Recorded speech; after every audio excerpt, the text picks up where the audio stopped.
উড়োজাহাজ পরিচ্ছন্ন কর্মী পাইলটের ককপিটে আসেন এবং তিনি একটা বই হাতে পান। সেখানে লেখা রয়েছে কিভাবে পাইলট হতে হবে।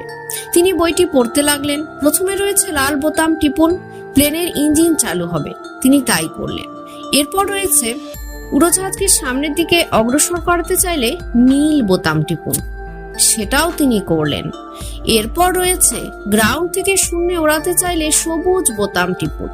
পরিচ্ছন্ন কর্মী সবুজ বোতাম টিপে 20 মিনিট আকাশে আনন্দের সঙ্গে উড়লেন।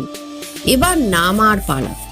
বইয়ের পরের পাতা উল্টালেন। সেখানে লেখা প্লেন কিভাবে নিচে ল্যান্ড করতে হয় সেটা শিখতে হলে পর্ব 2 বইটি কিনুন এবং আমাদের ফ্লাইট লার্নিং কোর্সে ভর্তি হয়ে যান।